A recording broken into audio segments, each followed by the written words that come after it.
আজকে আমি বাড়িতে হালকা পাতলা বাটা মাছের ঝোল করেছি আলু দিয়ে ডাঁটা দিয়ে। আপনারা ভিডিওটা প্রথম থেকে লাস্ট পর্যন্ত দেখুন, আপনাদের ভালো লাগবে, কেউ স্কিপ করবেন না।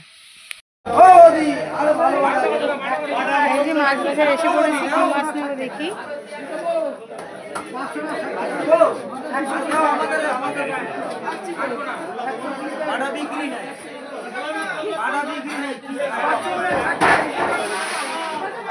দেখি দেখছি কি মাছ,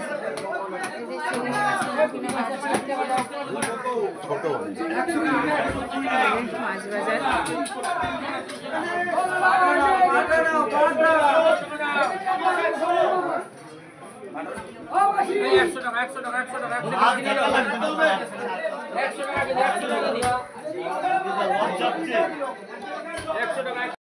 নমস্কার বন্ধুরা, অসীমের রান্নাঘরে আপনাদের সবার স্বাগত।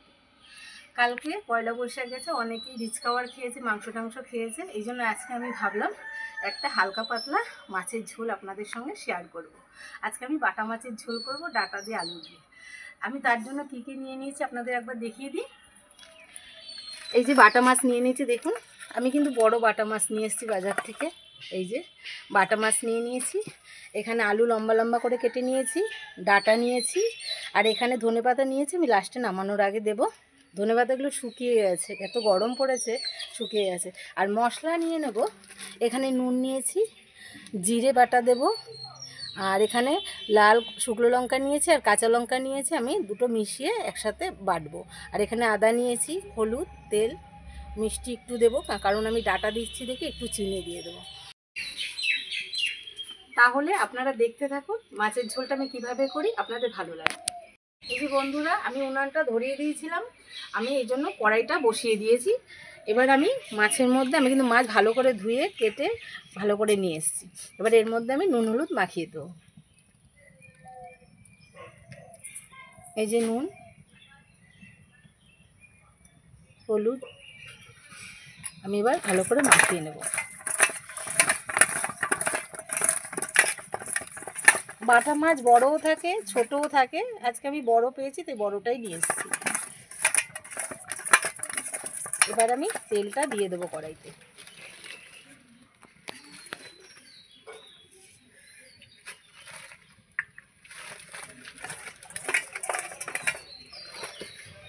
কড়াইতে তেল দিয়ে আমি একটু নাড়াচাড়া করব।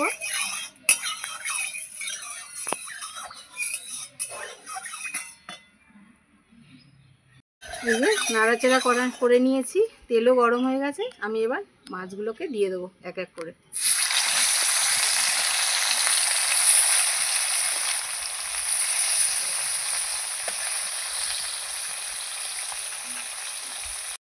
এই যে মাছগুলো আমার ভাজা হয়ে গেছে, এবার আমি এক এক করে তুলে নেব।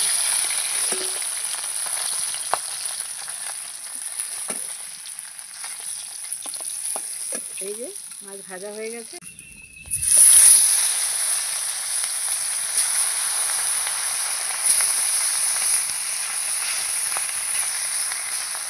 এগুলো ভাজা হতে হতে আমি মশলাগুলো বেটে নেব। আমার সব মাছ ভাজা হয়ে গেল, এই যে লাস্টের এই মাছগুলোও তুলে নিচ্ছি। এই যে মাছ সব ভাজা হয়ে গেছে, আমি এবার কড়াইটা নামিয়ে রাখবো। কড়াইটা নামিয়ে রাখছি। কড়াইটা নামিয়ে এবার কিন্তু বন্ধুরা আমি মশলাগুলো সব বেটে নেব। এই যে আমি কী কী মশলা নিচ্ছি, এই যে আমি জিরে দেব,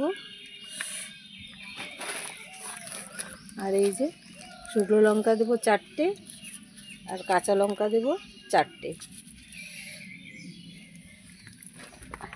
দিয়ে এবার কিন্তু আমি মশলাগুলো বেটে নেব।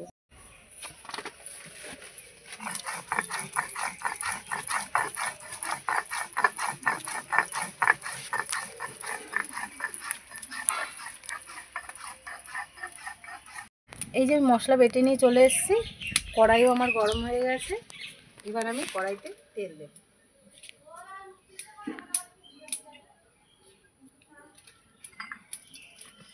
কড়াইতে তেল দিয়ে দিয়েছি, এবার কিন্তু আমি জিরে আর শুকনো লঙ্কা ফোড়ন দেব। এই যে একটা শুকনো লঙ্কা, একটু জিরে দিয়ে দিলাম,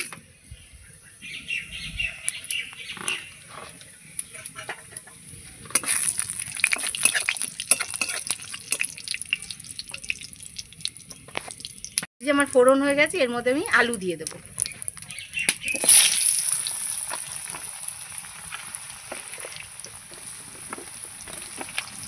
আলু দিয়ে দিলাম, আলুর সাথে সাথে যে ডাঁটাগুলো নিয়েছিলাম ডাঁটাগুলোও দিয়ে দেবো।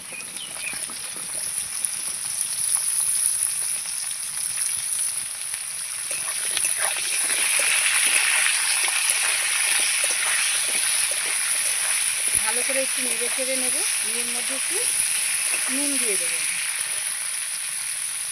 এই যে একটু নুন দিয়ে দিলাম।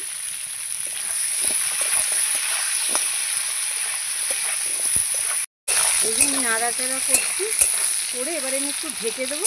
ঢাকলে ভালো ভাজাও হবে, একটু আলুটাও আদা সিদ্ধ হয়ে যাবে। আমি এবার ঢাকনাটা খুলে নেব। এই যে আমার ভালো করে ভাজা হয়ে গেছে, আলু আর ডাঁটা আমি ভালো করে ভেজে নিয়েছি। এবার আমি এর মধ্যে সব মশলাগুলো দিয়ে দেবো। প্রথমে জিরে, কাঁচা লঙ্কা, দুটো শুকনো লঙ্কা আর আদা আমি বেটে নিয়েছি, এটা দিয়ে দেবো। তার সঙ্গে সঙ্গে একটু জলও দিয়ে দেবো। মশলার সঙ্গে মশলার বাটিটা ধুয়ে আমি একটু জলও দিয়ে দেবো।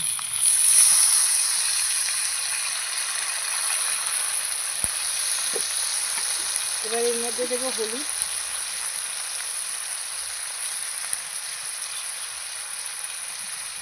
দেবো লবণ, দিয়ে এবার নাড়াচাড়া করবো। ভালো করে নাড়াচাড়া করে নিয়ে আলু ডাঁটার সঙ্গে মশলাটা কষিয়ে নেব। এর মধ্যে কিন্তু আমি এখন চিনিটাও দিয়ে দেবো।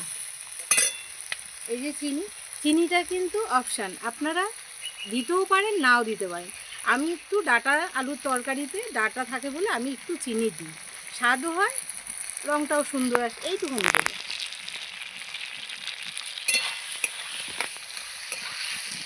দিয়ে ভালো করে কষিয়ে নেব। এই যে আমি মশলাটা ভালো করে সবজির সঙ্গে কষিয়ে নিয়েছি। এই দেখুন কত সুন্দর কষানো হয়েছে। আলু ডাঁটা মশলা ভালো করে নেড়ে চেড়ে কষিয়ে নিয়েছি। এবার আমি এর মধ্যে জল দিয়ে দেবো।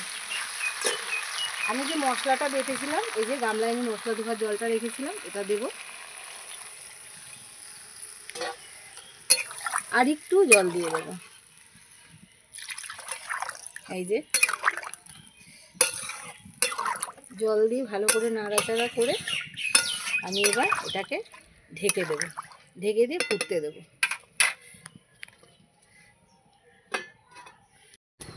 আমি ঢাকনাটা খুলে নিই। এই যে ঝোলটা সুন্দর ফুটে গেছে আমার।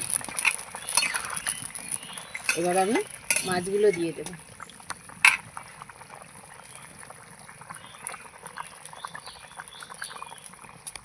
সব মাছগুলো একটা একটা করে দিয়ে দেবো।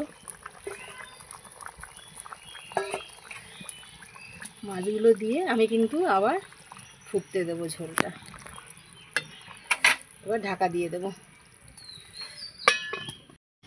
এই যে আমি ঢাকনাটা খুলে দেখব। এই যে আমার মাছের ঝোলটা হয়ে গেছে। এই যে ডাঁটা সিদ্ধ হয়ে গেছে, এই যে আলুও সিদ্ধ হয়ে গেছে। এখন আমি ধনেপাতাটা দিয়ে দেবো। এই যে ধনেপাতাটা দিয়ে দিলাম। ধনেপাতাটা দিয়ে আমি এবার ঝোলটা নামিয়ে নেব। একটু ঢেকে দেবো, দিয়ে নামিয়ে নেব। এই যে আমি মাছের ঝোলটা নামিয়ে নিয়েছি। দেখুন কত সুন্দর কালারটা এসছে। ডাঁটা দিয়ে আলু দিয়ে পাতলা করে আমি বাটা মাছের ঝোল করেছি। তাহলে বন্ধুরা দেখলেন তো কত সহজে আমি বাটা মাছের ঝোলটা করলাম। আপনারা বাড়িতে এইভাবে বানিয়ে খাবেন, আপনাদের খুব ভালো লাগবে। আর ভিডিওটা ভালো লাগলে লাইক করবেন, শেয়ার করবেন, সাবস্ক্রাইব করে দেবেন, আর এইভাবে আমার পাশে থাকবেন। নমস্কার, জয় মাতা দি।